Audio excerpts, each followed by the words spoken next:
ليه ما بيوصلوش الشراب؟ ايه دي الصعوبة؟ بس ده حاجة نسينا استراتيجية خصوصا المرة الرابعة على الثواني بنستضيف الأستاذ الدكتور أسامة. الحقيقة دكتور أسامة احنا طبعا سعداء جدا الله يكرمك ومتشرفين جدا بهذه اللقاءات. شرف ليا. وإن شاء الله أنا جاية كده من المستقبل القريب ولا البعيد. حضرتك الكورس ده هيكون له برضه صدى حلو جدا لحضرتك. الله يخليك. يعني الناس بدأت تسألنا وعاوزة بقى نتواصل وعاوزة حضرتك تروح لهم في الأماكن. ان شاء الله. فإن شاء الله كده يبقى وشنا حلو على بعض. يا رب. يا رب احنا نستفيد ونسترجع معلومات بإذن الله. وإن شاء الله حضرتك يعني تبقى البذرة من هنا يعني. ربنا يبارك فيك. شكرا ليك. اتفضل. بسم الله. كده يا ست الهدايا شو معلش سامحيني.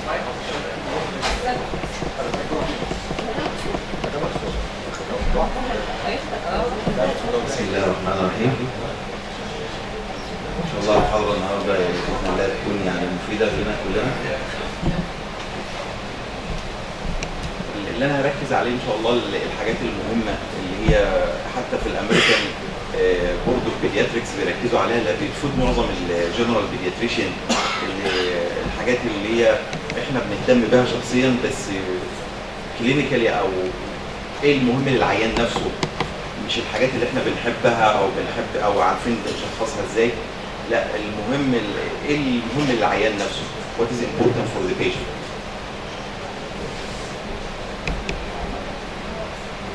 I will start with brainstorming with a differential diagnosis of abdominal pain. لما عيان بيجي لي بابدومينال pain ازاي افكر في الحاله. The most and the best approach for any child with abdominal pain or in medicine in general, detailed history and thorough physical examination. Without history, without physical examination, you will miss something. So don't underestimate the history and physical exam. So before I start, in our mind always we look for appendicitis, we look for pancreatitis, we look for serious things, and or we look for cases of ulcerative colitis or Crohn's disease. These things are not common, are not the most common cause of abdominal pain in children. So today I will, my hope just at the end of this lecture, that we'll switch our brain from the things we think about it all the time to the most common and what is most likely for the patient. Same like when we discussed in the neurology, all of us when we have someone with headache, we think first thing brain tumor, brain tumor. Brain tumor is not common, it's rare. But what is more common is migraine. So when we think about migraine, we will know how to help the child and give medicine to stop this migraine. But when we just thinking about brain tumor or serious illnesses, this is not the, we do everything to rule it out from the history and physical exam, but we don't want to miss the common presentation. So for example, 2% of episodes of acute abdomen, only 2% they require surgery. You see how only 2%. So what is the most common? The most common abdominal pain in children in general is functional abdominal pain, including constipation. So when you have a child coming with abdominal pain, I want to make sure it's not appendicitis. This is very important. But after ruling out all organic causes, this is functional abdominal pain. This is what I will focus on. And the treatment is not easy. And how to convince the parent is functional abdominal pain is not easy. The parents, they leave your practice or your clinic, and to convince them there is nothing wrong with your child, it's just a functional abdominal pain, is not easy. So for today you will learn that 10 to 20% of abdominal pain is functional abdominal pain, not organic causes. So when we have anyone with abdominal pain, we do the brainstorming according to the history. So if we have right lower quadrant abdominal pain, constipation can be in any quadrant. So it's all over the place. Mesenteric adenitis is much more common than acute appendicitis. So mesenteric adenitis is much more common. So every time you have a child with right lower abdominal pain, and you do your investigations for acute appendicitis, you are surprised, just a large lymph node and the appendix is normal. This is a mesenteric aneuritis, is self-limited, reassure the patient. So it's not, and it presents a mimic exactly acute appendicitis. Intussusception can give you pain and dislocation. Ovarian torsion, when you have any girl with abdominal pain, think, and especially if it's sudden and severe, think about ovarian torsion. Testicular torsion is important also as cause of abdominal pain. So when you are, from that, for any child coming with abdominal pain, genitalia has to be examined. Genitalia has to be examined. A hernia can do that, acute obstruction, perforation. So in epigastric area, esophagitis, reflux, gastritis, pancreatitis, volvulus, overuse of ibuprofen and NSAIDs. الأوفرمان تورشن سسبكت ازاي بالجسم بتاعي السكر تورشن هعرف ممكن انا اتوقعه اعمله الأوفرمان تورشن. Yeah, it is a girl, number one. Yeah, and with sudden onset of lower abdominal pain. Is the right or left? Right usually confused with appendicitis. So when usually all the girls, when they come with acute abdominal pain in the right lower quadrant, when I order the ultrasound, I ask them to include the ovary. So I never missed one since then. Never missed one. But if in the left side, you have to ask for the ovarian, because in the left side there are not too much. Huh? Yeah, it's not as severe. You will believe I saw a couple cases of ovarian torsion. It's not as severe as prominent as cases of testicular torsion. It can be. It can, but usually the history, the idea that she has a cyst and the cyst is large, like more than 5 centimeters, and with any sudden movement will twist, and will give her a sudden abdominal pain. And I had a girl before, and she came she went to the clinic even twice, and at the end I saw her walking, and it was seen by another clinician. I told her, where is she going? She's limping. She told me she has abdominal pain, and I gave her some pain medicine. I said, can you ask her to go back to the room? She went back to the room, I examined her, I ordered for ultrasound, it was ovarian torsion. So any girl with abdominal pain, leaning forward, she's not walking well, she's not comfortable, she's vomiting. Also can, even with when the ovarian start to twist more and become necrose, they will release cytokine and can give you fever. And when you have fever, it will be even more confusing. Why ovarian torsion with fever? At any age ولا near puberty? Huh? At any age? At any age, but usually more adolescent. Because the ovary is larger, more cyst, more reaction to hormones. But it's uncommon in young girls, but more adolescent. Is it common or not common? It's not the daily things, but it's quite, I saw couple cases. If I saw couple cases, mean that you may see couple cases too, you know? So it's not very common, no. Acute appendicitis is much more common. Yeah, but ovarian torsion is less common than testicular torsion, but it's there. Is ultrasound? Huh? Ultrasound with Doppler. Ultrasound. You have to ask for ultrasound with Doppler, because the technician may do ultrasound without Doppler is useless. Ultrasound with Doppler.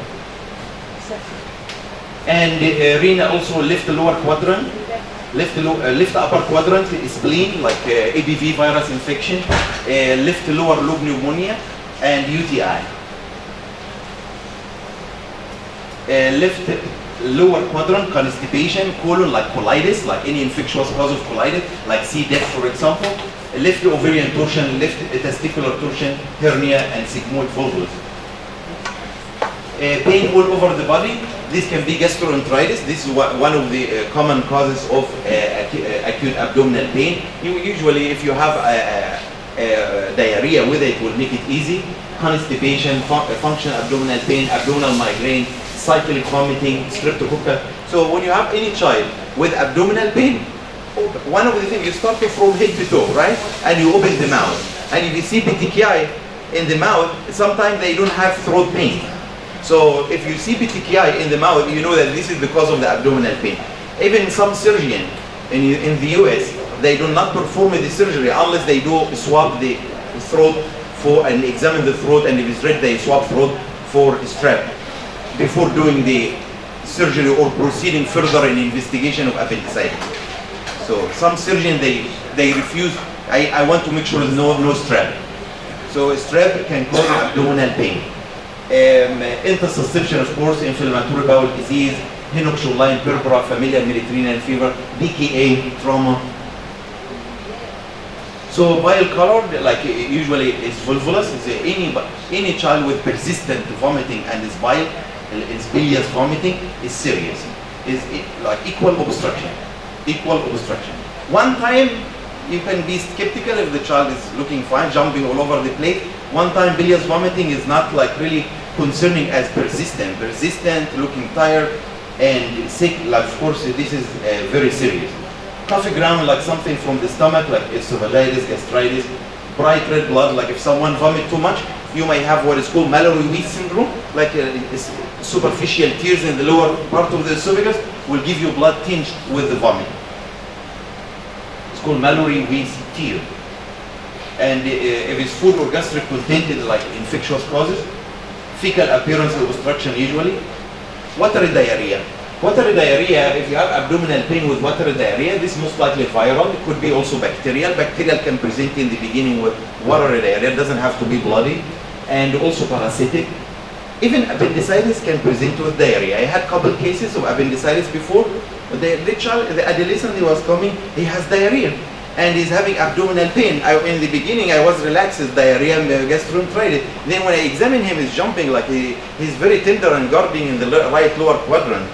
So appendicitis, especially if the appendix is pelvic, because you can have the appendix pelvic, retrocecal, pre-ileal, in front of the ileum, or if the ileum could be subhepatic, different location. Different location may give you different symptoms, and this is what will make it more confusing. So appendicitis can irritate the intestine, will increase the bowel motility, and will give you diarrhea-like symptom, and will distract you from the exact diagnosis. And you will think it's viral gastroenteritis, and it is appendicitis. So appendicitis with diarrhea or a mesenteric adenitis, usually the diarrhea, viral gastroenteritis or mesenteric adenitis, the symptoms are improving with time, not worse.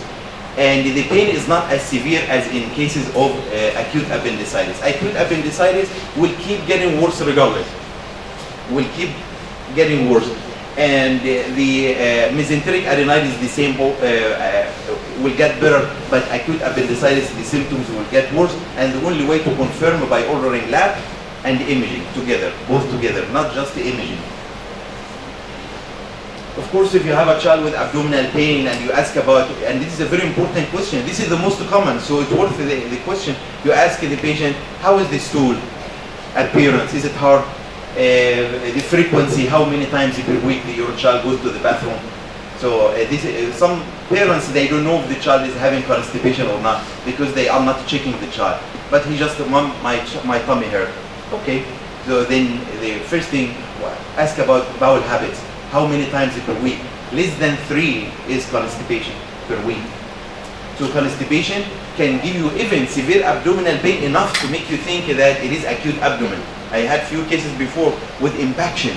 When the stool is impacted, the child is just having a lot of pain and you think it's acute appendicitis or acute abdomen, something serious, and just constipation, nothing more than that. So if you have some blood, the most common for us as pediatricians, the most common cause of blood in the stool is constipation because of fissures.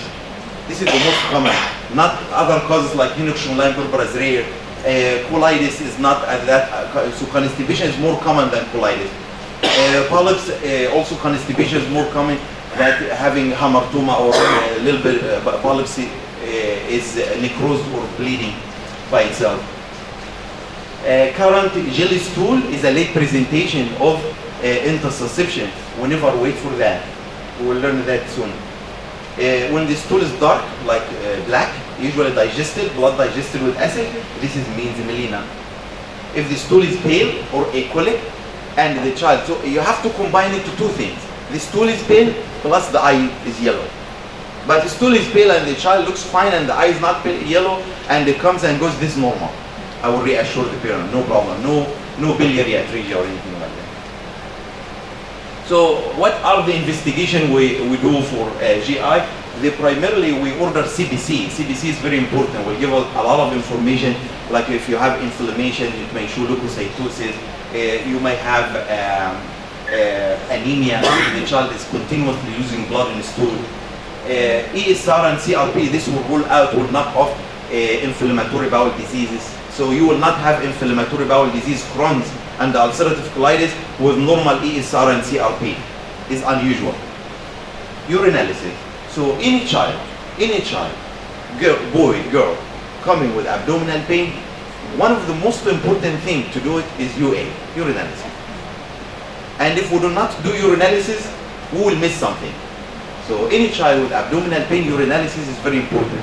Even with no dysuria, even with no urgency or frequency, this will make it obvious, but not all the kids with a UTI, they present with frequency, urgency, bladder irritation, all of that. So some of them, they have just vomiting. Some of them, they have just fever. Some of them, they have just abdominal pain. It's all over the place, okay? So urinalysis will give you an idea about if there is a UTI or not. Pyuria, like in appendicitis, will give you pyuria without bacteria. If the appendix is touching the bladder. DKA also can present with abdominal pain. Nephritis, kidney stones. When you have you do UA, someone with flank pain, and you see hematuria without cast, this is very likely to be kidney stone. So pain comes and goes, colicky severe, the child is vomiting, and you do UA and you see increased number of red blood cells in urine, this is very likely is kidney stone. The next step is to do ultrasound or CT scan for kidney stones. Yeah, the guideline now is ultrasound. Ultrasound now is very sensitive. Now we start to use ultrasound more. The ultrasound now is start to show more, better than before. So of course, if the ultrasound is not showing, CT scan. But if you ultrasound now with good technician or good ultrasonographer, you will be able to see the stone. Of course, close to acute abdomen, like if it's sudden, you think about mid-gut volvulus intussusception, ovarian torsion, just all of a sudden, the child is having pain, you think about that. Trauma, visceral rupture, injuries, like the children, they drive a bicycle, the handle, when it hits this area, it may give you duodenal hematoma, and this can cause abdominal pain. We discussed that. So if pain related to meals, we think about stomach, like gastritis, peptic ulcer. For females who are like, for example, sexual active, like PID, pelvic inflammatory disease, Fitzhugh-Curtis disease is associated with sexual transmitted disease and ectopic pregnancy. Abdominal pain, non-specific, like constipation, gastroenteritis, mesenteric adenitis, UTI. Bleeding, like upper GI bleeding, like in cases of hematemesis, and this is rare in pediatrics. Lower GI, like cases of intussusception. Age-appropriate differential diagnosis according to the age. Constipation between 2 and 5, this is very common. For example, lactose intolerance. Lactose intolerance is a common cause. We have to explore that. Gastroesophageal reflux may give you upper abdominal pain. 6 to 10 years, school phobia. Yeah, when the school starts and you ask, is the child having pain in the weekends, like Friday or Saturday? No, the pain is less. The child jumping, playing. When he goes to school, the pain starts because he's scared from the teacher promising him with something bad. So also indigestion or junk food, irritation from bad food, also abuse of NSAID like ibuprofen, acid and the spicy food. These things can cause abdominal pain, and this is very common. This is what is most common. Okay, and the carbonated beverage, for example, Coca-Cola, Sprite, all this type of drinks can cause abdominal pain in children.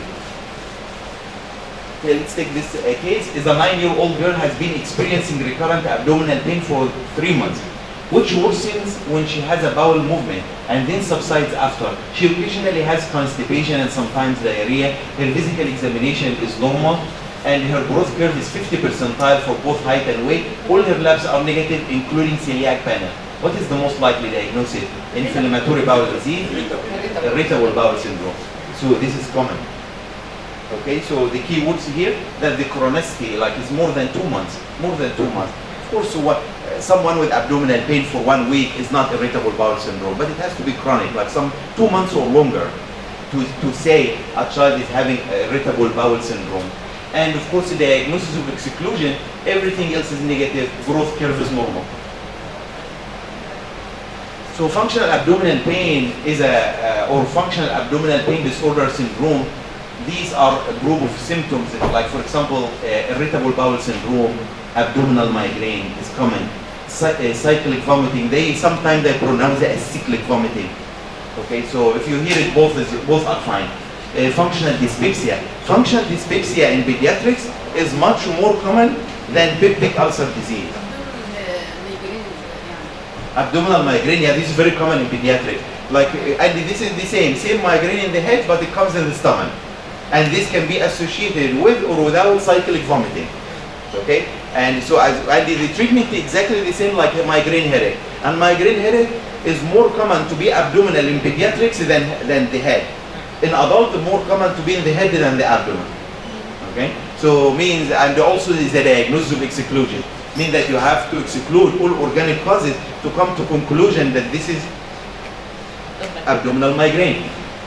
Functional dyspepsia is a stomach pain after the child after eating, after meals, and this is more common than peptic ulcer.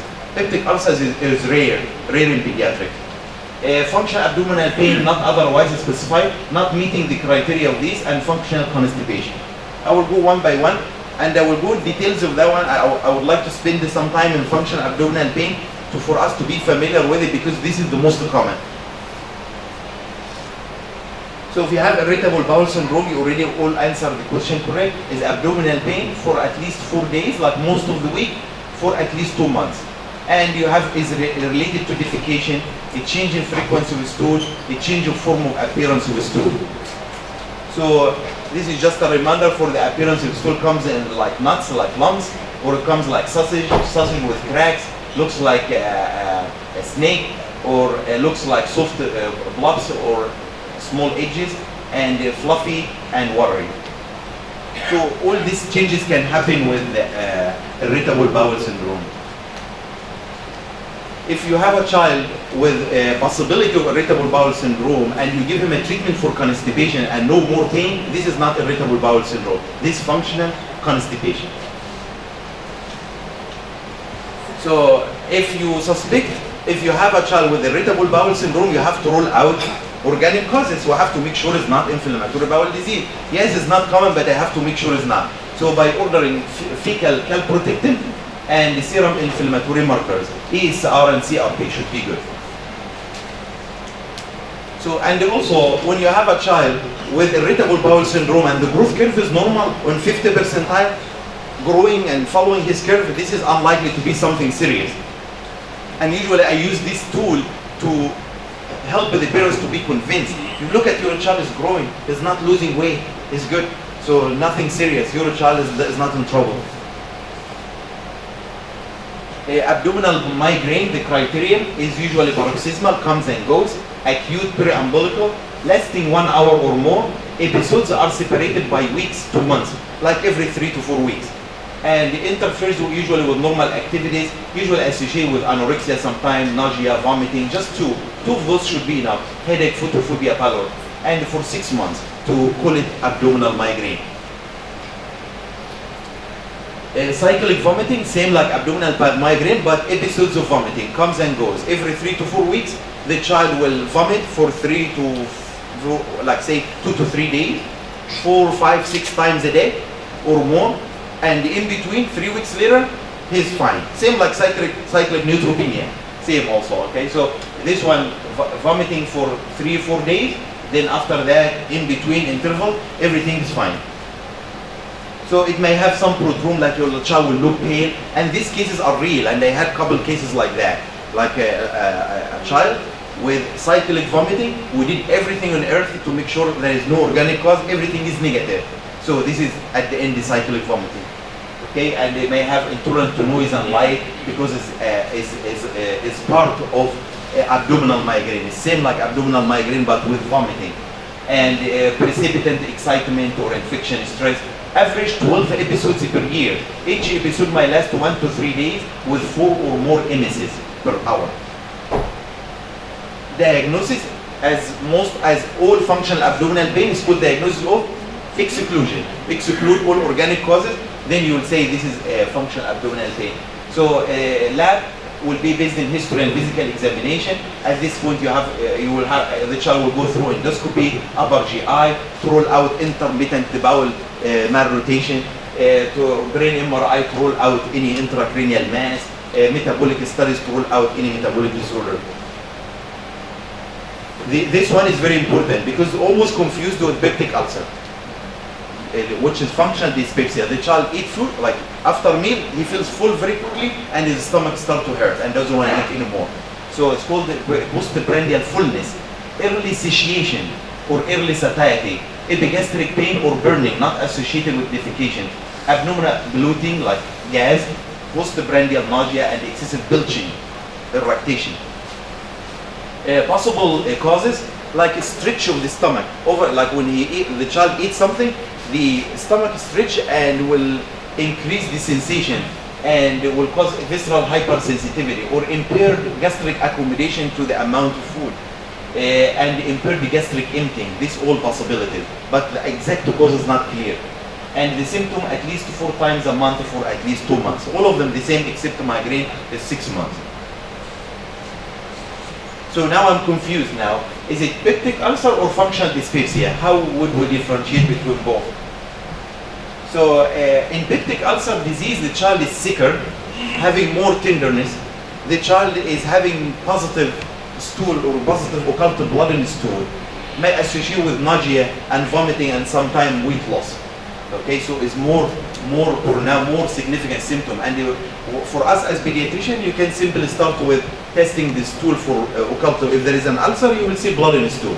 So you do occult blood. If you don't see it like as black stool, you may see some traces of blood or positive occult blood. If positive occult blood, at the next step is to send to pediatric GI. If there is no pediatric GI around, you can test the stool for Helicobacter if the Helicobacter is the cause.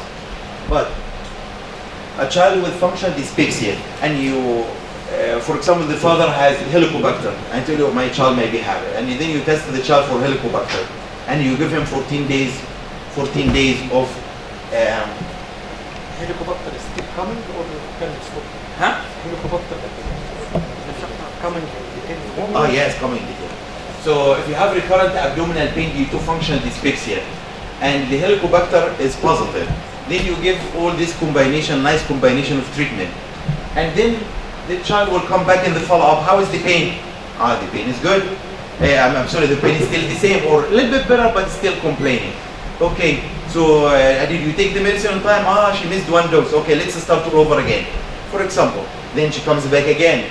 How is the pain? Still there. Okay, let's do stool test. There is no Helicobacter, but still having pain. So, very important that Helicobacter overdiagnosed, overtreated. Overdiagnosed, overtreated. So we have to, and the best study for, what is the best study for Helicobacter? To confirm. Endoscopy, yeah. You see the ulcers and you take biopsy and positive for cholera. But asymptomatic Helicobacter you don't need to treat in children. In adults it's different, they have different criteria. But in pediatrics, even if the child, if I have Helicobacter, I don't have symptom, why I have to treat? Why do I have to treat? Same like C. diff. You have a 4 years old and you say, let me make sure he doesn't have C. diff. And he came C. diff and doesn't have any symptom. Do I need to treat? No, I have a staph in my nose, why I have to treat the staph? If it's not causing any trouble, I don't have to treat, you know what I mean? It's like, it's living in the body but it's not causing any harm. Once it starts to cause harm, at this point you will treat. But the scenario is very common. A family member has Helicobacter, the child is having abdominal pain and very likely maybe constipation. They test the child for Helicobacter, comes positive, they give the child the antibiotic. Then the child is still having constipation. And then they come back again with the same pain. So it was not the Helicobacter. No need for treating H. pylori. Huh? In this case, no need for treating H. pylori. If no evidence of peptic ulcer disease, no. So if someone is positive for Helicobacter pylori tested for any reason, you don't need to treat unless if he has peptic ulcer disease. And the one can confirm that is the GI doctor with endoscopy. If there is no GI doctor around and the child is losing weight, having positive blood in his stool, Helicobacter is positive, you can go ahead and treat. But it's better to be by GI doctor. Like, because it's 14 days of antibiotic is a long course to also decrease the resistance and not give all these antibiotics all the time. Refractory iron deficiency. Refractory iron deficiency with positive Helicobacter pylori. Refractory iron deficiency. Yeah, but if no peptic ulcer is not the cause. So because Helicobacter pylori will not give you anemia, what will give you anemia may be celiac. So you test for celiac. So celiac, one of the causes of iron deficiency anemia. If you see iron deficiency anemia, abdominal pain, diarrhea, celiac is more common than Helicobacter.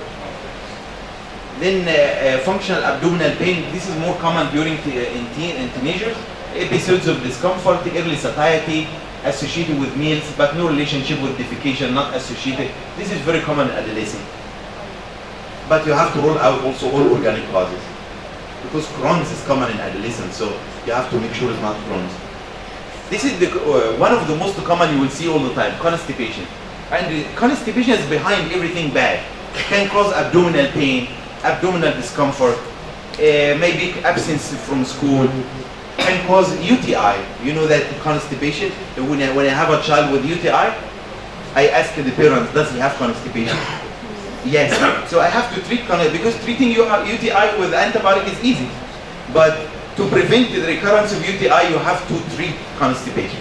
Because constipation, one of the most common trigger of UTI in children.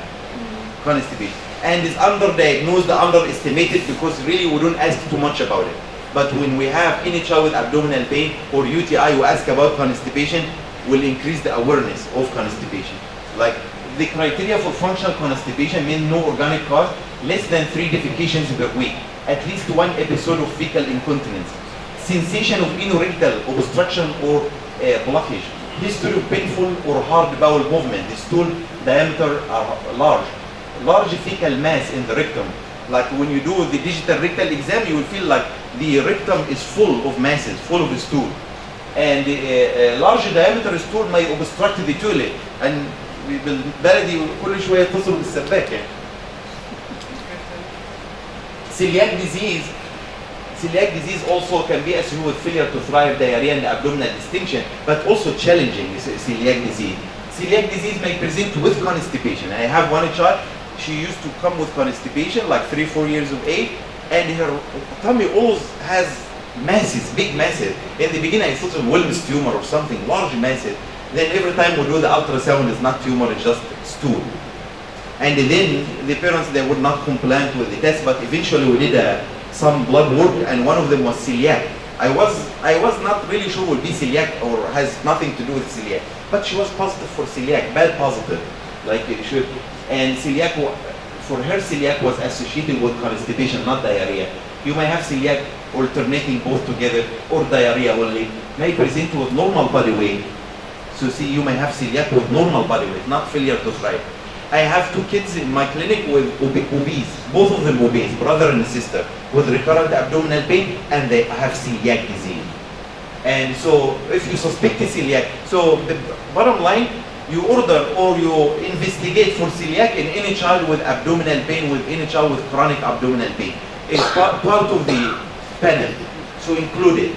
How to include it? By ordering total IgA to make sure no IgA deficiency with tissue transglutinase, IgA, not IgG. If they give you the form for the lab and it has IgG, don't mark it. No, it's useless to do IgG. Just IgA is enough. IgA, which is anti-tissue transfer, because they may include both in the lab sheet when they give it to you to use it for the clinic, for the lab. Okay, so this is the challenges with celiac. TTG, IgA, enough for diagnosis? No, this is step 1. If it's positive, GI doctor. The GI doctor will do the endoscopy, and the endoscopy will take the biopsy, and the biopsy showed the positive finding. That's it. This is celiac, and you start from that time is the exclusion of gluten from the diet. But whenever exclude or we do the dietary changes without the biopsy. It's not the guideline because it may be at the end is not celiac.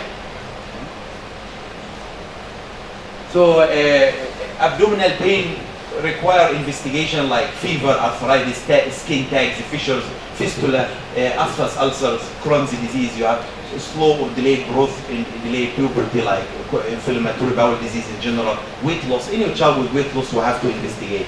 Blood and stool, localize the pain in the right upper quadrant or right lower quadrant, odynophagia, dysphagia, persistent vomiting, family history of inflammatory bowel disease. All these conditions we have, we must investigate.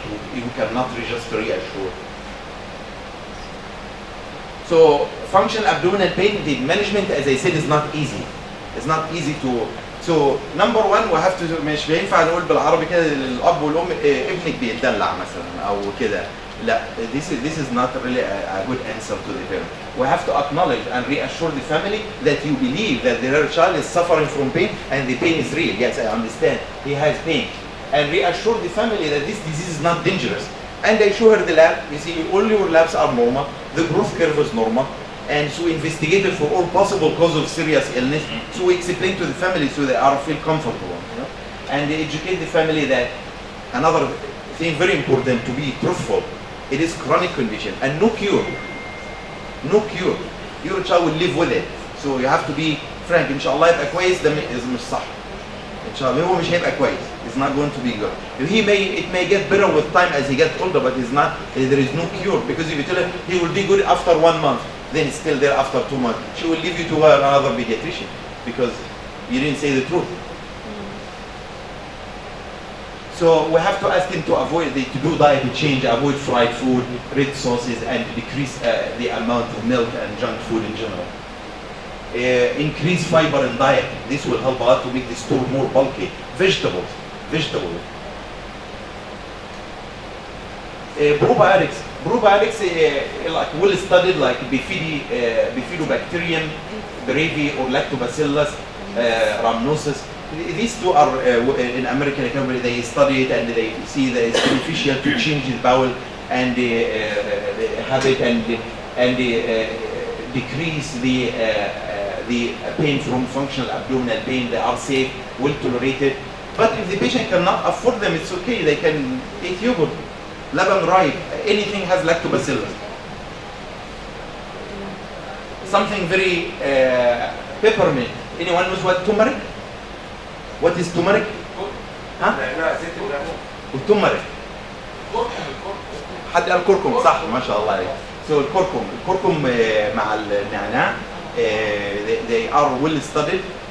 And this is not my opinion. Here is the resources from Pediatrics in Review, American Academy of Pediatrics. النعناع مفيد جدا وبيقلل المغص والقلق. والتمرك كمان كويس. طبعا احنا we like to do medicine, we like to prescribe. مش هينفع نعناع بس. But also what is more important, if you have this available, if you have a child psychiatrist or a child psychologist, they may help you with a cognitive behavioral therapy, how to cope with the skill, how the child can cope with the skill, and how to cope with the pain in school, for example. To ask them if they are taking any medicine for migraine or something to stop this medicine, and you can give something prophylactic instead. So one of the treatment of functional abdominal pain, amitriptyline, and it works. And most of the GI doctors in the United States, they prescribe it. So here we don't like this tricyclic antidepressant. It's bad. No, it's very safe and use it as long as parents they know where to leave the package, so no one will open it and take overdose. Because you can get like overdose of tricyclic antidepressant. But just 10 milligram. I start usually with a small dose, 10 milligram at night, and should make it. So again, cyproheptadine we use. So if someone has migraine headache and abdominal migraine and cyclic vomiting, cyproheptadine will solve all this problem. Plus if he has allergies, plus if he has lack of appetite, anorexia, cyproheptadine, which is well known here as periactin, it works very well. Okay, and only one dose at night. And it's very cheap. And sometimes because it's so cheap, the parents they may not really like your prescription. So you have to convince them. Huh? So So periactin is not expensive, it's very cheap. And I prescribe it to one of my relatives, and when I went to the pharmacy told no, don't take it, this medicine is bad. ها؟ موجود في مصر اسمه periactin.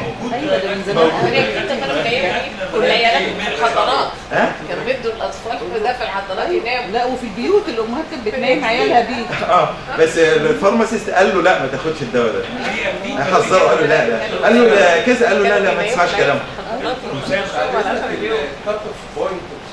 بالنسبه للفانكشن الابدومينال يعني اتش معين نفكر فيه يعني لا اقل سنتين وثلاث سنين ده ممكن طبعا معايير الفانكشن الابدومينال انا قلت قريت ان اقل من 5 سنين ده ريتش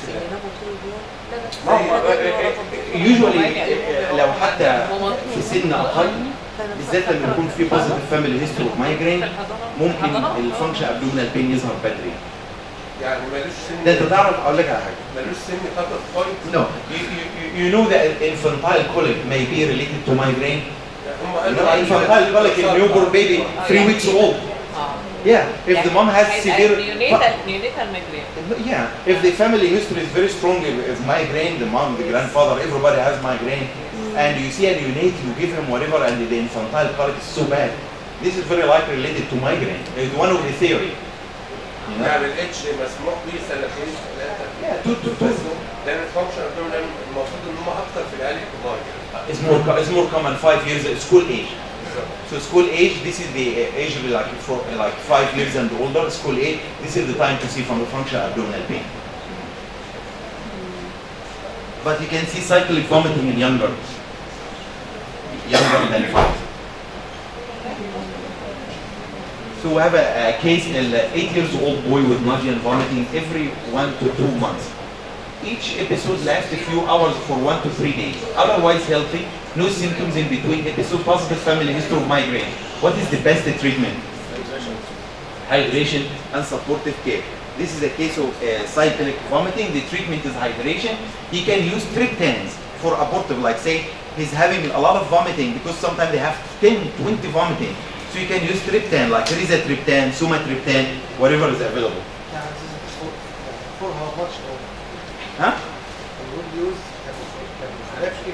or No, as abortive, to stop the vomiting. To stop the vomiting. Huh? Ondansetron هو من ضمن العلاجات بس يعني if it's resistant you give him sumatriptan, you give him ondansetron and still vomiting and it happens. I don't know if you ever use ondansetron and the child is still vomiting sometimes. Yeah, it works but sometimes it doesn't. So you can go upgrade to sumatriptan. Especially you can give it to him like say because usually use it one time like rizatriptan only 1 tablet in 24 hours. So if they start to have the prodrome and start to be pale and nauseous and father knows he's going to vomit, he can give him 1 dose will help him to stop all day. So he will not vomit all day. You know? This medicine is widely available in the US, but you can use whatever similar. Dicyclomine, I don't know if it's here or not. Dicyclomine or Bintil is anti-spasmodic, like Buscopan اللي كنا بنستخدمه زمان. Anti-spasmodic, same. You can use it as needed for colic abdominal pain, irritable bowel syndrome, functional abdominal pain. It's just anti-spasmodic to help to relieve the symptom. In addition to peppermint اللي هو النعناع او التومريك. Now نروح بقى الحاجات اللي كلنا بنحبها بقى. So 4-year-old boy presents with abdominal pain, nausea and gargling while walking and tenderness in the right lower quadrant. The ultrasound shows an enlarged appendix with hypoechoic content. The diameter is 12 millimeters. What is the cutoff for the diameter of the for the diagnose? 6 millimeters صح 6 millimeters. And but of course with the larger, like every time is larger is more likely. Like sometime when it's 0.6, they would consider acute appendicitis, but the surgeon will say, okay, let me see the lab, how the lab look like. The lab is normal and it's 0.6. The child is improving. They are reluctant. They said let's observe him for 24 hours to make sure it's not getting worse. So, but of course when it's 1 centimeter or whatever, for sure they are dealing with appendicitis. So this is the most likely diagnosis, acute appendicitis. I'm not coming today to tell you how to make the diagnosis. All of you experts for acute appendicitis. I will just go over the acute appendicitis mimics. What looks like acute appendicitis. What say so? So the clinical presentation, nausea and vomiting. Sometimes they don't have nausea or even vomiting. Sometimes they, as we learn, all of us in the textbook, anorexia. Sometimes they don't have anorexia. Fever. Sometimes they come without fever. So absence of fever doesn't rule out appendicitis. I had many cases of appendicitis without fever. Abdominal pain, the pain, all of them they share abdominal pain. All of them, almost, except a few I will show you later. So pain with any movement, especially walking. When you see child gardening and walking different, this is makes it likely. Abdominal pain is usually progressive, will continue to be worse. And the gardening, the gentle. What I don't like when I was in medical school, like we are like almost 100 students and a child with acute appendicitis, and the attending or the doctor asked them to do deep palpation. I feel so bad. Like if I go back to that time, I'll ask everybody stop, don't do that. Because one poor child, 100 students, and they're asking us to do deep palpation. This is not human. It's not right. So it's enough for you to do just a gentle percussion. You see him guarding, that's it. No deep palpation. No need to make him suffer and look at him. Oh yeah, it's appendicitis. There is no need for that. Even it's written in Nelson.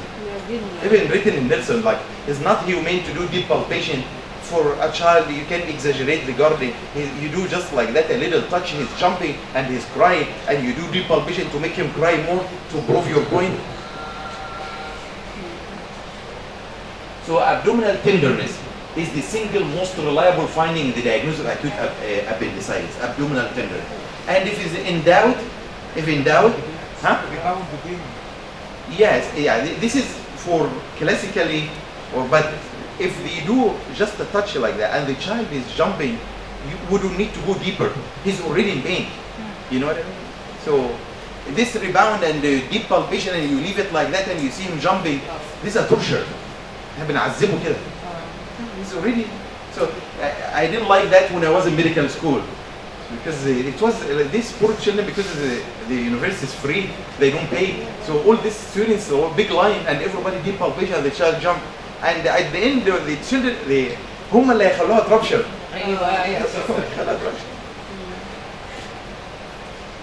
So also I have a few cases with the acute appendicitis mimics. Right lower lobe pneumonia is all the time. So if you have a child with abdominal pain, think about pneumonia can cause that. Especially if you do the ultrasound. So if you do the ultrasound and if you have ultrasound your clinic and you see the appendix is normal and the tenderness here, just do chest X-ray. Yeah, if you cannot, if sometime listening to the crackles, the child might not cooperative or you cannot hear it very well, chest X-ray will show the pneumonia, the right lower lobe pneumonia. I love this slide. So it's called the acute appendicitis mimics. You may have generalized abdominal pain associated with nausea, vomiting, and diarrhea. Will mimic acute gastroenteritis or mesenteric adenitis, but it is acute appendicitis. Because as I mentioned in one slide before, when the appendix touches the intestine, will increase the motility of the intestine and will change the bowel movement consistency. It may look like diarrhea, but it's not diarrhea. It's not actually gastroenteritis, it's actual appendicitis causing that. Pain in the upper abdomen. It may look like gastritis, you think it's gastritis, you do lipase like this is normal. You give him anti-acid, still having pain. But actually it's appendicitis because subhepatic appendix may give you pain in the upper area and may cause irritation. The pelvic appendicitis may touch the ureter or gynecological organs in females and give you symptom different, may give you like a UTI. And you do the test for UTI, if you have a dipstick, will be positive because it may cause polyuria. Okay, but you didn't do culture, so you will not know if it's UTI true or not, but you will treat as UTI, but actually what caused the UTI is the appendix. It's not true UTI, just irritation. And respiratory symptoms, when the appendix is subhepatic, or a little bit high or causing inflammation of the peritoneum, will cause inflammation of the pleura and will give you respiratory symptoms like cough. He's coughing, but a chest X-ray is normal. Look at the appendix. The other one, lethargy. So I had a child, I have two cases before. I love to mention these two cases because I learn a lot from these two cases. First one, a mom brought her child, 2 years old, and she told me all of a sudden, he's not playing. And he's just lethargic and opening his eyes. He's not crying. He's not doing, as the book mentioned, like colicky, pulling the legs and relax and cry, like how the book described intussusception. He didn't do whatever in the book. He came just lethargic. He's laying down. He's laying down flat, doing nothing. And she brought him in the table. I touch his abdomen. No, he's not making any cry or anything. He's not eating, not drinking. He's just laying down, not playing. And he told me he's very active. He cannot stay like that. He likes to play. And no fever. I sent him. I thought it's intussusception. I sent him and I told the radiologist to rule out intussusception. Then he called me and told me it's acute appendicitis. And it was acute appendicitis. No fever, nothing, no tender. He's not sure. He's just laying down flat and lethargic. Okay, so lethargy, and you will see that more, the younger they are, the more difficult to show the symptoms of acute appendicitis. So actually the chance for the appendix to rupture because of delay in diagnosis is higher in younger children than older one. Older one, they can describe more, they can help you to show all the positive signs. So also limping, they may limp because of his retrocecal and touching the psoas muscles. It may cause irritation to the psoas muscle and the child will limp. And you think it's pelvic or something in the pelvic, but actually it's the appendix causing that. So no one is big or no one say, I know acute appendicitis. No, anyone can miss it. Just how not to miss it? By increasing your index of suspicion and think of all possibilities. As long as the child is not improving, there is something wrong. As long as it's not improving, getting worse, there is something wrong. So I will not go over that. You will all Rovzing sign, obturator sign, psoas sign, you already know it. Dunphy sign, like a cough will cause the pain because of the peritoneal irritation. Merkel sign, you can ask him and go down like and it will cause the pain because the irritation of the diaphragm, of the peritoneum. So it's called Merkel sign. You ask him to and go down like all of a sudden like that. This for older children. So laboratory investigations, CBC can be also misleading, can be normal in the beginning. So, and this makes it harder to make, especially if the ultrasound did not see the appendix. Because many times we send ultrasound, like the abdominal ultrasound, and the radiologist told me, I couldn't see the appendix on ultrasound. And the CBC is normal. This can make it more challenging. As long as the child is having tenderness and continue to be worse, repeat again. White blood cell count can be severely elevated if the appendix is perforated.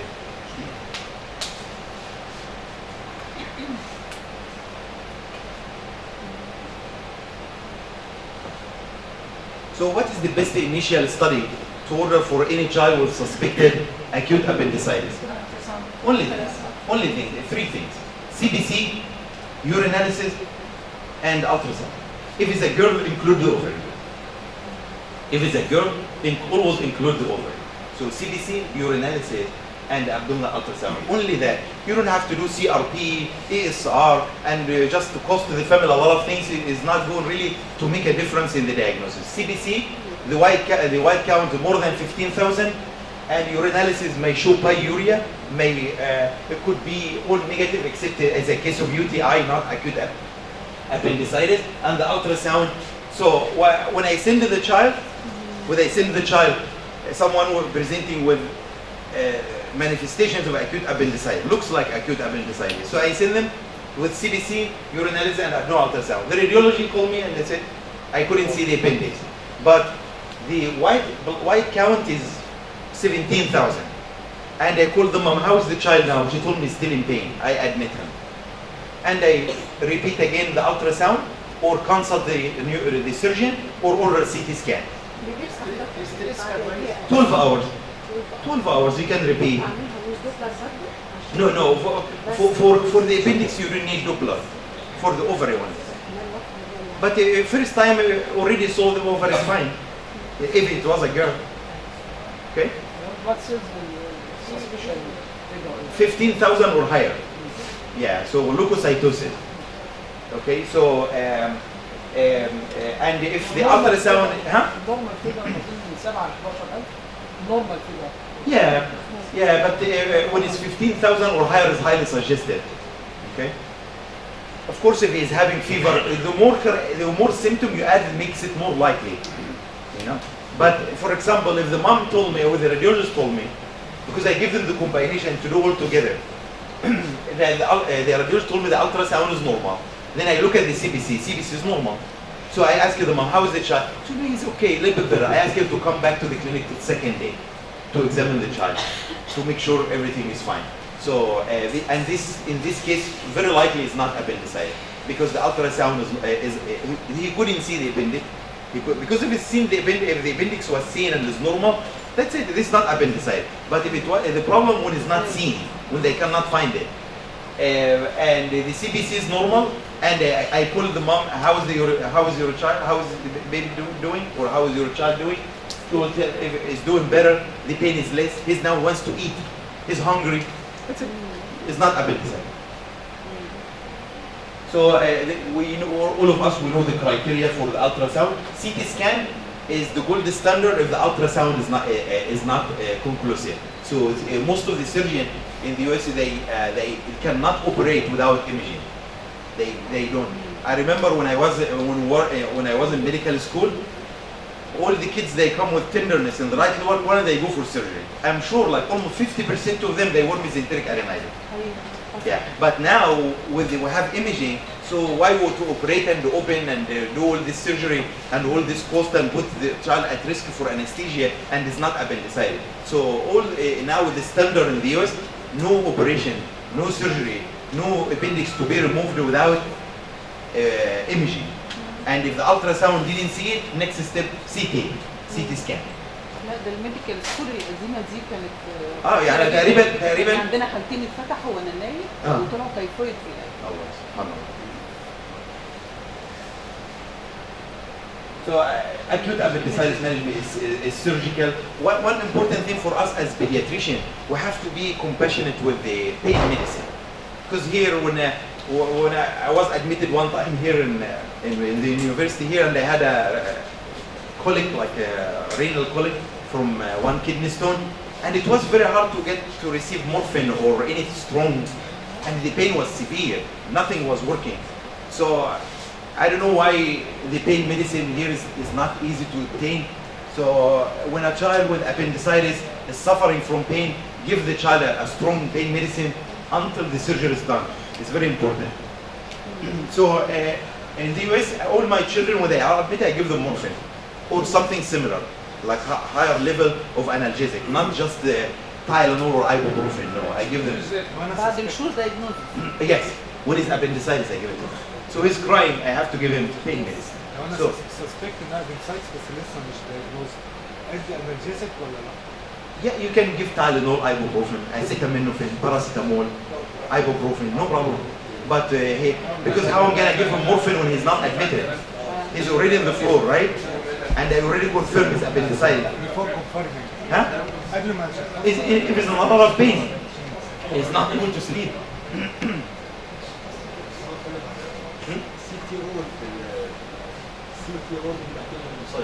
في بعض اللي كنت بقول ده ليست تول فور دايجنوز. I will tell you. So he said that some textbook they said the best tool is a CT scan for acute appendicitis.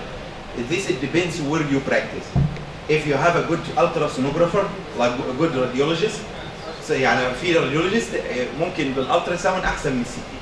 So this they said like I have two hospitals in the area where I work. One hospital it has a good radiologist. When the radiologist does with ultrasound, the surgeon goes for it. And the other hospital, he told me for this hospital, you order for me CT scan. The surgeon, he told me I want CT scan in this hospital. If the other hospital, because there is a good radiologist there, he said ultrasound is good. So it depends. It depends. But of course, if the ultrasound is not showing or is not for sure, CT scan next step. but excuse, but the morphia is supposed to be after confirmation on appendicitis. Yes. After we are waiting for surgery. Yeah. One way. Yeah, but before surgery, we give them morphine. Before the surgery. After confirmation. After, yeah, it's acute appendicitis, already confirmed. We'll give them analgesia because of the severity of pain. We lost one of our colleagues when we were the final بكالوريوس في القصر العيني. lost one of our colleagues of Overdose? luminal injection. And there's appendix rupture in these and peritonitis in the inside the قصر العيني and he died. Yeah, Because of luminal injection. He masked the symptoms and I'll be honest with you. Yeah. Because morphine is not anesthesia. Yeah, but in the textbook in Nelson, you can. after confirmation. After confirmation. After confirmation, but you can read it is in Nelson. Morphine doesn't mask the symptoms of acute appendicitis. Yeah, it's because it's just morphine is analgesia, it's not anesthesia. Morphine is analgesia, so the tenderness will not go away. He will be in so if you do tenderness will not disappear. Yeah, just the severity of pain will decrease. He will be able to be a little bit comfortable, but still you can elicit the rest of the exam. So it's not anesthesia. So it's written in them so you can review it.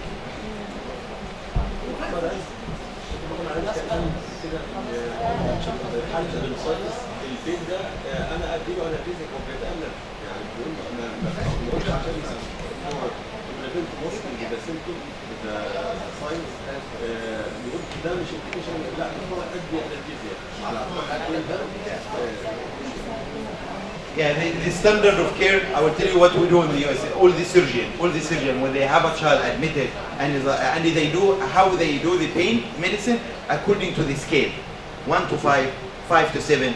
Any pain 7 to 10 or between 8 and 10, like severe pain, they do strong analgesic. It doesn't have to be morphine. He can do others, but they are strong. So you have a 6-month-old suddenly develop bilious vomiting, abdominal distension, tenderness and fusiness. GI Syria shows a bird peak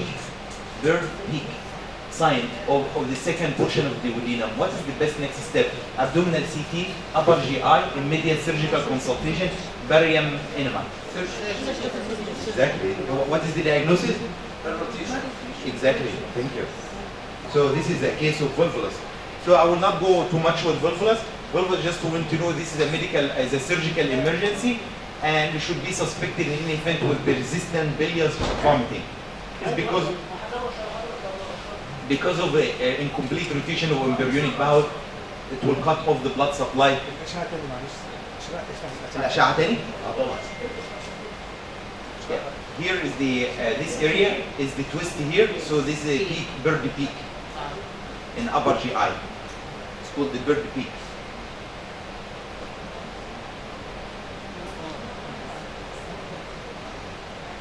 So the now ultrasound is used widely in the US for diagnosing volvulus. So they are good at it now to make the diagnosis. Of course, you can do upper GI, CT scan now, one of the studies of choice for diagnosing volvulus.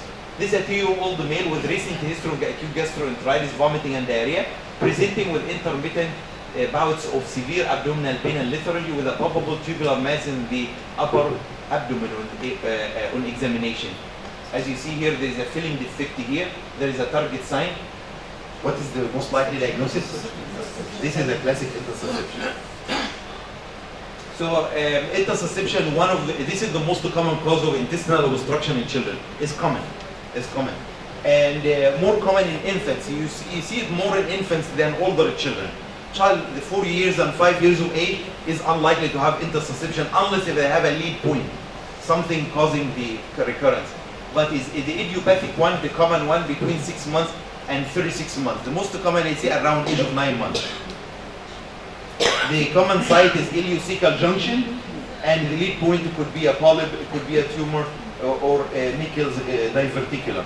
The exact cause is not known, but it's suggested because of enlarged mesenteric lymph nodes caused by viral infection. Commonly, I see it after diarrhea, after episode of gastroenteritis or upper respiratory tract infection. Tumors will be a cause in older children when they have intussusception, lymphoma, lymphoma polyp, or hamartoma or ganglioneuroma. And the only way to diagnose that by doing CT scan. I had one girl, she was like almost I think 12 or 13. She was, her presentation just bilious vomiting, persistent. So they did investigations, and everything was negative. The only thing made the diagnosis is CT scan with contrast. So the contrast showed the tumor in the intestine inside. And this was cause of her intussusception. So,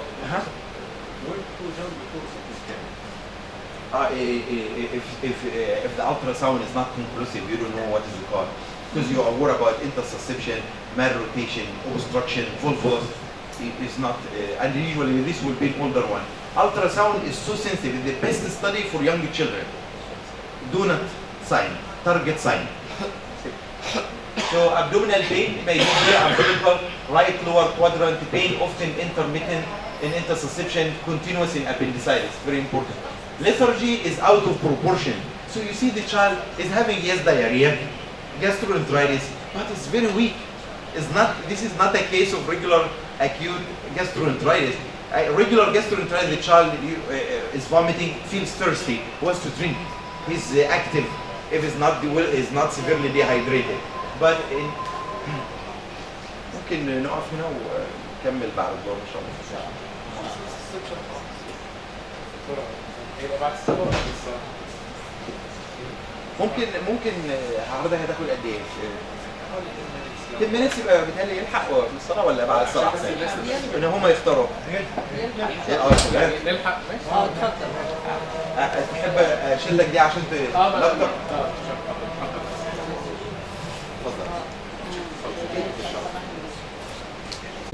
كده تمام. احنا سعداء طبعا ان احنا بنتقابل مع حضراتكم النهارده ان شاء الله في عجاله نكون مخلصين. هو بس انا قبل ما ابتدي اكيد حضراتكم هتسالوا سؤال وتقولوا طيب انتوا شركه ايه؟ احنا متعودين ان في شركات معينه اسماء معينه بتجيلنا. انتوا وضعكم ايه في كلمه رويال كير فارما؟ حقيقي دي شركه جديده. واحنا قعدنا في حدود حوالي سنتين نعمل ماركت ريسيرش قوي عشان لما ننزل السوق نقدم حاجه اضافه للدكتور. ما اجيش اقول للدكتور اصل فلان سعره كذا وانا اقل منه بكذا، ويعني الشغل ده ما بقاش مفيد قوي في المجال دلوقتي ان انا اجيب اقل غيري، فلازم اعمل حاجه جديده. وعشان كده بدانا ناخد الخط بتاعنا. هتلاقي اللاين بتاعنا في الشغل بنقول ان احنا بينكل اوف انوفيشن، قمه الابتكار. الله، هو انتوا حاطين عنوان جديد جامد قوي، انتوا قد الكلمه اللي كاتبينها دي ايه قمه الابتكار في سوق الدواء نفسه؟ يا دكتور كل ده هنكلم حضرتك عليه. هتلاقي فيه بينكل اوف انوفيشن، ولو ما لقيتش كده قول انتوا حاطين سلوجان لا يتماشى مع الادويه اللي انتوا بتقدموها. وعشان كده احنا طب كشركه بس هنقول الاتجاه بتاعنا ايه دلوقتي. هل احنا هناخد اتجاه الكيميكالز وده الطريق سهل قوي، استورد ماده فعاله وادخلها في مصنع في كومبريشن ماشين وانزل والعب في لعبه السعر. احنا خدنا الطريق الصعب ان انا اعمل ناتشرال برودكت واعمل اكستراكت منها قوي لان هي بتفيدني ان ملهاش سايد افكت ملهاش مشاكل، بس اهم حاجه اعرف اصنعها كويس بحيث لما تتكتب تجيب ريسبونس. كل اللاين بتاعنا هتلاقونا خدنا الاتجاه الصعب، وده صعب في التصنيع ومكلف. طيب احنا هنا في مصر هنمشي في اتجاه الاسعار ازاي؟ حضراتكم عارفين ان عاده لا اما انزل في اتجاه سعر اوفر تشارج، سعر عالي ويعني الكفاءه مش قد كده او الكواليتي ضعيفه، ولا انزل في الرينج بتاع الكواليتي برايس ان انا اقدم سعر جيد مع ماده فعاله الكواليتي بتاعتها عاليه. لان ممكن نلاقي في السوق حاجات اوفر تشارج، يا عم انت سعرك كذا بس الكومبوزيشن بتاعتك لا تتماشى مع السعر، انت كده اوفر تشارج بمعنى انت سعرك مغالي فيه. لكن انا بقدم هنا كواليتي برايس، انا مش ايكونومي، يعني مش دواء سعر رخيص وكمان تاثيره ضعيف، لا انا مش ايكونوميك برودكت ولا اوفر تشارجد، لكن انا بشتغل في حته الكواليتي برودكت، بقدم سعر معقول وفي نفس الوقت نتيجه ممتازه بالنسبه للبيشنت مع حضرتك. طيب احنا عرفنا ان الشغل بتاعنا بيتراوح في نقطتين، ناتشورال وفي نفس الوقت الماده الفعاله بكواليتي برودكت. طب نتكلم على ايه الناس الاطفال اللي بتجيلنا، ده احنا طبعا في قسم الاطفال. بنتكلم على الناس الاندر ويت وحالات المال نيوتريشن، واحنا داخلين على الفصل بتاع الانيميا. الحالات دي في الشتاء بتبقى السسبتابيلتي ان هو يحصل، نلاقي دايما سبريشن اوف فود انتيك ديورنج انفكشن، تلاقي الانفكشن زادت، تلاقي سورسور كتير، شيست انفكشن كتير. فهل النهارده بيحصل لوس اوف ابيتايت او سبريشن اوف فود انتيك اثناء الانفكشن؟ لا، نرجع للناشونال لايبراري اوف ميديسن، نشرت في الباب ميد وقالت loss of food appetite is a common manifestation of acute infection. هو هيحصل acute infection، هو مش هيحصل. طب انا بعالجها ازاي؟ زي ما سمعت، مش معقول هقول له ابنك بيتدلع يعني اضغط عليه عشان ياكل. ما هو انا بدي انتي بيوتيك عنيف ومش راضي يجيب نتيجه لان هو اوريدي ما بياكلش. موضوع ان هو ما بياكلش ده الفيتامين تحت خالص، الاميونيتي ضعيف، مهما حاولت ادي انتي بيوتكس انا الكورس بيطول والريكارنس عالي، فلازم ياكل كويس. طب هياكل كويس ازاي؟ نعرف الموضوع جاي منين. هتلاقي حضرتك انفكشن راح شداني على طول لمال نيوتريشن، مال نيوتريشن عمل لي امبيرد في الاميونيتي، زود الانفكشن بالرغم من ايدي بدي انتي بايوتكس، لكن انا في فيجن سايكل، انا شغال انفكشن مال نيوتريشن وكله بيسلم بعضه والمناعه عماله تضعف وانا معتمد على الانتي بايوتكس، والنتيجه مش هتيجي زي ما حضرتك عايز. ولو سيبنا الموضوع بيوصل لمراحل اكبر من كده، توصلنا لمراحل غير مرغوبه. هو السبب ايه؟ السبب في ده. لو حضرتك اللي هي المشكله او التشالنج اللي موجود في حاجه اسمها الجات برين اكسس ديسفانكشن.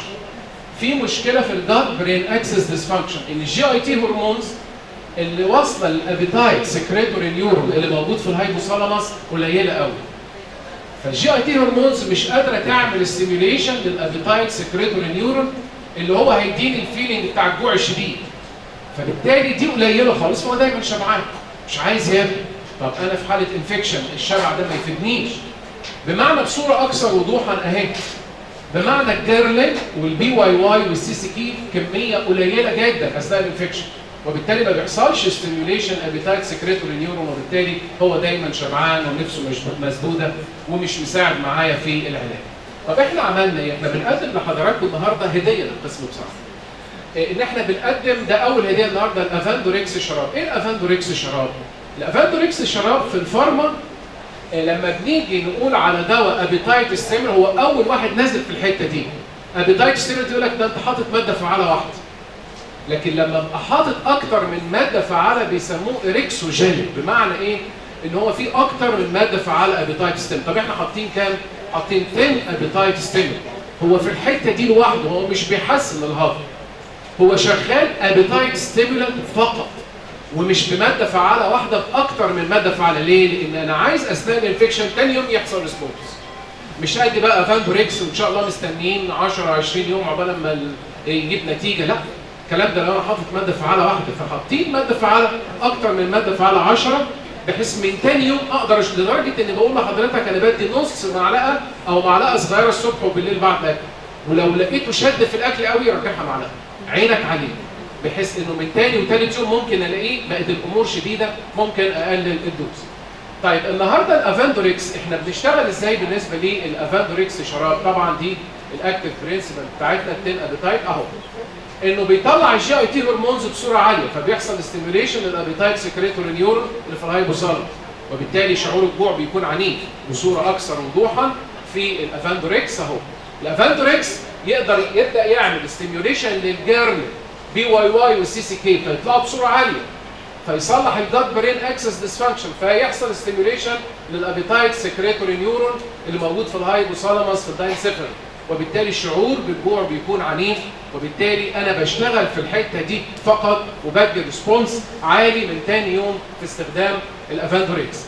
بالاضافه اني انا كلوكال ان انا بحسن سبيد اب للامبتنج تايم، بسرع، عشان كده بديه بعد الاكل، يعني ساعتين والاكل يطلع من الاستومك. تواجد الاكل في الاستومك فتره طويله بيديني سيتايتي فيلينج، ان انا شبعان مش عايز، فبالتالي لوكال بخلي الاكل يطلع بعد ساعتين من الاستومك، لان المعده لما هتبقى فاضيه هيساعدني ان هو الشعور بالجوع يكون شديد. بالاضافه للاندايركت اكشن ان انا ببدا احسن المينرال ابزوربشن وببدا احسن الامتصاص بصوره عاليه، على اساس دي برضك بتخلي الجي اي تي تبقى اكثر بتفضى بصوره اسرع، وبالتالي الشعور بالجوع يكون عالي. هدي افاندوريكس هعمل ستيميوليت الابيتايت، انهانس الويت جين، بقلل الفتيج، وبالتالي امبروف الفيتاليتي، ادي الانتيبيوتكس، الاقي الريسبونس بعد 5 ايام زي ما انا عايز، اثناء العلاج بياكل كويس جدا، انا بدي الواحد الفيتاليتي بتاعته بتتحسن، مع الكورس بتاعي بلاقي ريسبونس هايل بالنسبه لاستخدام الافاندوريكس. بالاضافه طبعا انه في بعض المينرالز عشان تحسن المينرال ابزوربشن. لكن في نقطه، في تشالنج في الحاجات اللي بيستخدم افاندوريكس، في تشالنج في الحاجات دي، تلاقي اللي بينزل، يعني احنا بنسميها حول في الدعايه، سوري، يعني انت منزل دواء ابيتايت، لا هي ما هيجيبوا لي شكرا دكتور، ابيتايت ستيمولنت، متشكرين. طب لكن تيجي تشم وتدوق، استغفر الله العظيم، ريحه صعبه. طب منين انت عامل دواء ابيتايت ستيمولنت، تيجي تفتحه يقول لك لا انا مش هاخد، طفل لما يجي ياخده يقول لك ما اناش عايزه، ما هوش يعني لا طعم ولا ريحه مقبوله. كان لازم نعمل الحل، ما اعملش حاجه ابيتايت ستيمولنت وفي حاجه بارير ان المريض مش عارف ياخد. نفتح مع بعض العبوه يا دكاتره، اسيب المايك معلش اتوسعت، حضراتكم شوفوها بس، لان يهمني الطبيب لما ياخد يمسك الدواء يبقى عارف الدواء وطعمه وريحته، وهو بيقول للمريض نفتح مع بعض عبوه الافاندوريكس. معلش يا دكاتره افتحوها مع بعض انتر اكت يعني. حضرتك اسمين يا دكتور، انا اخلي مين؟ دكتور اسمين يا دكتور. ريحه راسبيري توت بري، هي مش ريحه بس، معلش يا دكاتره، يا ريت حضراتكم تشموها. تمام؟ فبالتالي بتلاقي حضرتك الطعم والريحه، مش ريحه بس. فريحه اهي الدكتوره كمان، تمام يا دكتوره، ريحه الراسبيري الطعم مقبول بشكل يا دكتوره، ان حضرتك الدكتوره دقت، بتقابلنا كتير كتير من الدكاتره بيلاقوا الطعم بلاتابل وبياخدوا العبوه. بلس كمان يا دكتور اني انا عامله غامق من البي اي تي، او على اساس ان الشمس ما تعملش اوكسيديشن، فمش لازم بعد 3 اسابيع ارمي العبوه، لا اقدر اقعد معاه فتره طويله تكمل معايا 6 7 شهور لو انا عايز اقعد فتره طويله. في حاجه ثانيه، انا بتعامل مع اطفال، محاضره اطفال، فانا يعني في حاجات بسيطه بس مهمه. كل اللي عامله ازاز، كل اللي في السوق عامله ازاز، فاحنا عاملينها بي اي تي ما بتتكسرش، بس ما تضحكوش من اللي انا هعمله. شوف يا دكتور، هتشوف المنظر اهو، انا طب طلعها بقى مكسوره اهي. فبالتالي انا يعني حتى العبوه مع استخدامها فتره طويله ما تتكسرش بالنسبه لاستخدام الافاندوريكس مع حضراتكم. طب يتبقى السعر بتاعه هيبقى كام؟ بالنسبه هل انا هكلف المريض مبلغ كبير؟ ادي طبعا انا حليت الموضوع ده على اساس هو يفتح النفس، والمود اوف اكشن بتاعته ابيتايت ستيمولنت قوي او اريكسوجينيك، وفي نفس الوقت طعمه يساعد على الفكره دي. بقدم كواليتي برايس، العبوه دي 120 مللي ب 68 جنيه. طب الدوز، الطفل بتاعنا معلقه صغيره الصبح وبالليل، ليه بعد الاكل؟ هو يفضل، طب اديته قبل الاكل مفيش مشكله، لكن بعد الاكل عشان استفيد بحته الايفاكيويشن، السبيد اب والامبتنج تايم بحيث يجوع بسرعه. ببدا ادي، هي هتيجي السلايد شكل يا دكتور عشان حضرتك اهو.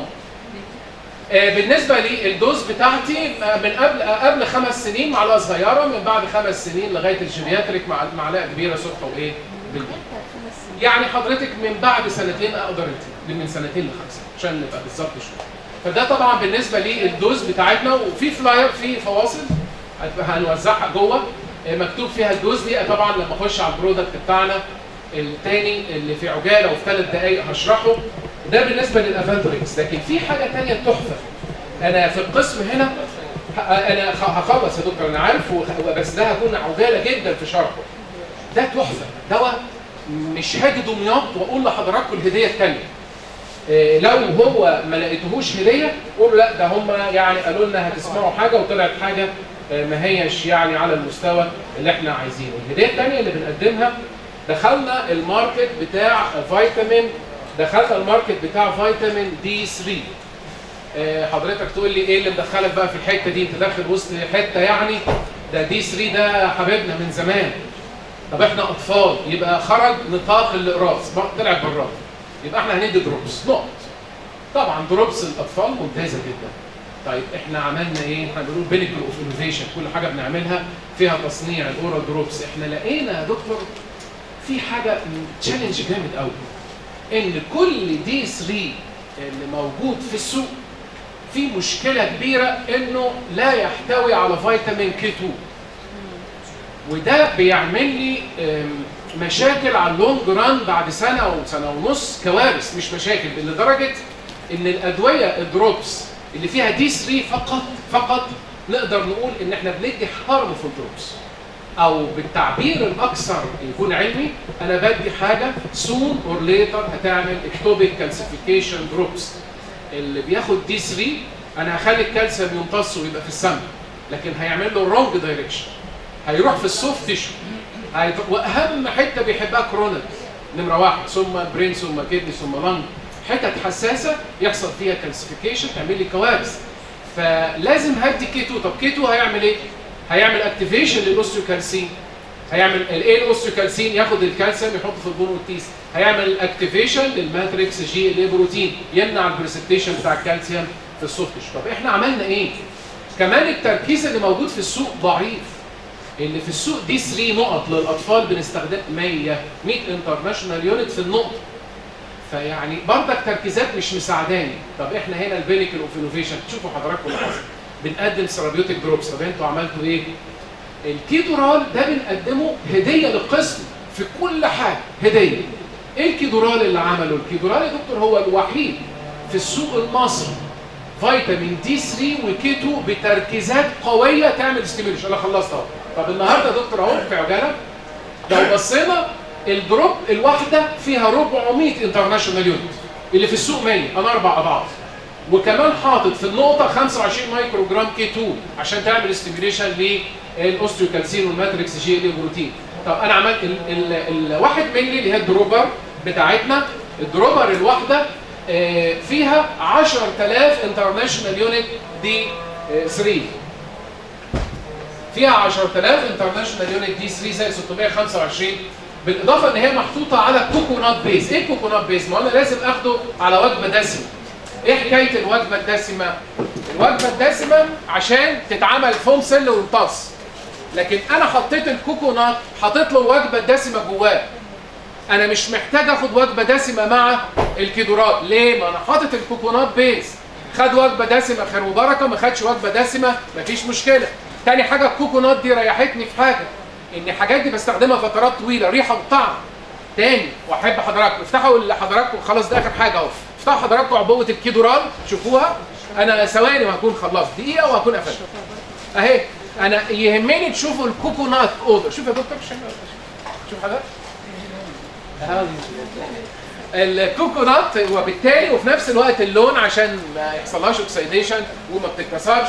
فدي نقط اساسيه بالنسبه لاستخدام الكيدورال. عشان الصلاه انا هكون اكثر سرعه، يبقى بالتالي انا حليت التيست والاودر مريحها. بالاضافه كمان الازازه العبوه 30 مللي. خلاص يا دكتور انا هقفل دي دقيقه واحده بس وهكون بقفل الكول بتاعي.